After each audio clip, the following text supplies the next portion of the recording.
fitar në detin Kaspik me Rusin. Dhe shumë i rëndësishëm për Rusin në linjën e mesme, pasi shalati tyre më i madh në linjën e mesme.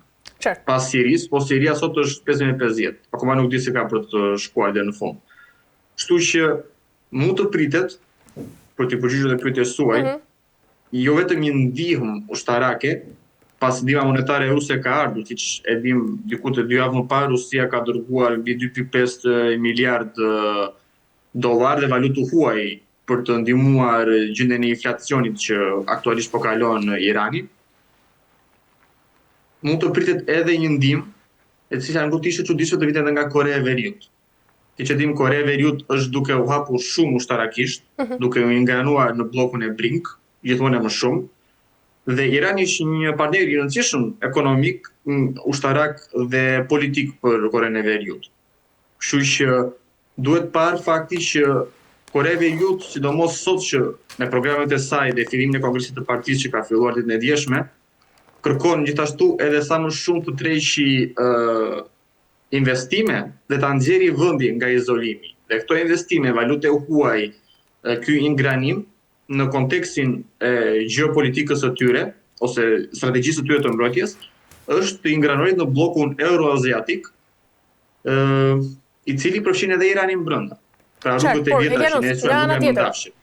Elianos, shtëpia e bardhë, ndërkaq ka paralajmëruar edhe rreziqe të mëdha pra për shkallëzim rajonal. Mendon se administrata është tashmë përgatitur për pasojat e një reagimi ndoshta nga ana e Iranit dhe pasi Irani ka paralajmëruar më herët dhe për mbylljen e ngushticës së Hormuzit, mendon se kjo do të ishte arma më e fortë ekonomike e Teheranit?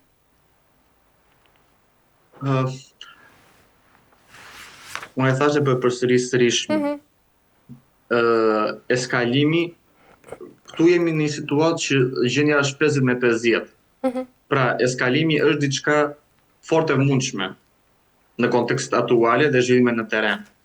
Por çdo thot eskalim, siç e thash, do të thot dërgim, siç Amerika dhe NATO janë duke dërguar suplimime ushtarake në Ukrainë, Rusia ka dërguar suplim monetar, siç e thash, do të ketë ndoshta suplimim ushtarak, flasim në dron, avion ose sisteme antiraketore, ndosë rusisi duan kryesisht më shumë për vete, po gjithsesi ata mundësisht kanë për të dhënë diçka. Faktori që ka për ta eskaluar ka përqyrë nëse Amerikanët kanë për të bërë një ndërhyrje në tokë, le themi invazion toksor të Iranit. Gjë që ka shumë pak mundësi, pasi ne e dim që gjeografia e Iranit është arma më e fortë që Irani ka, pasi vendi është një vend kryesisht malor, është një vend kryesisht si një fortesë dhe ashtu si Afganistani ishte një tmerr për logjistikën sovjetike dhe amerikane gjatë 2 pushtimeve. Irani gjithashtu ka treguar gjatë intervencionimit britanik e të tjerë që për perëndimorët është një tmerr për sa i përket strategjisë që duhet përdorur, për sa i përket logjistikës e të tjerë. Plus që vendi është i mirë organizuar, siç e thash, ka një ushtri të mirë organizuar, një ushtri të madhe dhe të mirë pajisur.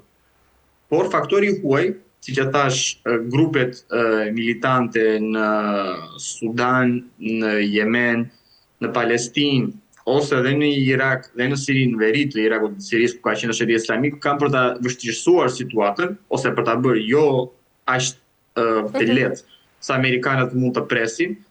Suplimimi nga ana e Rusisë ka për të qenë direkt ose indirekt, pasi ne dim që Rusia ka për të dhënë diçka, ndosë të vogël, ka për ose logjistik. Rusë mund të japim logjistik me përdorimin e satelitëve që ata kanë, gjë që ka për të ndryshuar totalisht lojën. Dhe siç e thash më parë, kuarteti BRIC, ku hyn edhe Korea e Veriut, nuk mund të ishte diçka e pabesueshme nëse ne do të shikojmë me dislokim trupash koreano-veriore, ashtu siç ndodhi në Kursk, të ndodhte njëkohësisht edhe në Iran.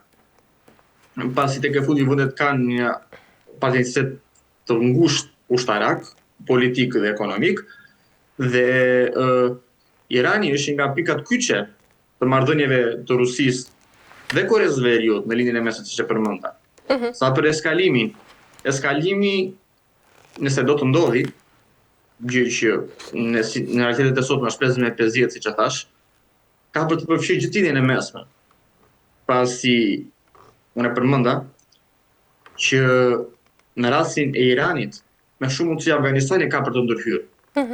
Me shumë mundësi grupet rebele ka për të ndërhyrë, ose për të krijuar kaos, ose për të ndaluar trupat amerikane, dhe amerikanët do duhet ose të kërkojnë ndihmën e aleatëve, ose të lançojnë një iniciativë gjigande të tipit rus në Ukrainë, në lindjen e mesme, ku ka për të qenë bombardim masiv lindjes së mesme, ndërhyrje trupash, gjë që amerikanët është një shumë e madhe për të riskuar. Në fakt, aleatët europian i kanë ndjekur sigurisht të zhvillime me shqetësim në kohë të fundit, pasi edhe retorika e Donald Trump është ashpërsuar në rrjetet sociale, por edhe mbas takimit fundit që u bë në Gjenevë. Mendon se kjo krizë mund të përçajë edhe një herë SBA-n me Europën? Atëherë, gjendja siç e thash me evropianët është shumë delikate. Kriza e Groenlandës, fakti që presidenti Trump është duke shtyrë shumë efortat e paqes, dialogu në Ukrainë, gjë që për elitat burokrate në Bruksel në mënyrë të çuditshme është diçka që ata akoma nuk janë duke pranuar si realitet. Dhe marrëdhënia speciale që aktualisht SBA-ja ka formuar me një aleat të ngushtë të Rusisë, siç është Bielorusia, po dhe me dialogun e drejtë për drejtë që ata janë duke zhvilluar duke i mënjanuar evropianët nga dialogu me Moskën, duke se ka krijuar një farë ndjenje, le të themi, ftohje ose pabesie kundrejt amerikanëve. Por diçka është e qartë që personalisht dhe në bazë të me sa mediat kanë shkruar në Poloni, Rusi ose edhe të tjerë, nuk duket se evropianët kanë për të ndërmarrë një fushat tjetër kajlorësiake siç e ndërmorën në luftën e Irakut ose në Afganistan. Nuk duket se evropianët kanë për të dërguar avion, trupa, tanke, siç ata dërguan kur Amerika pushtoi Irakun ose Afganistanin.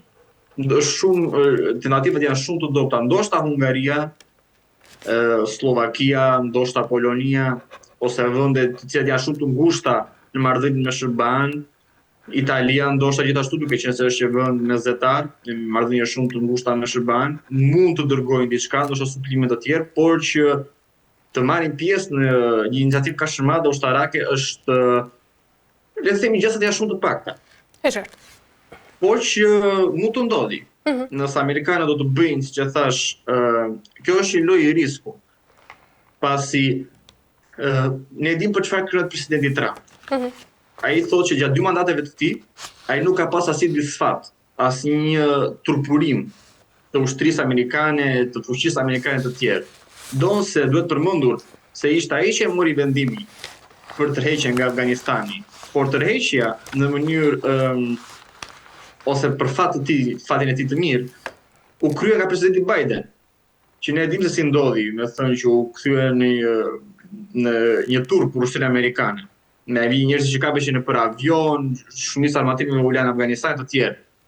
Pra nuk e pagoi koston politike për vendimin e tij.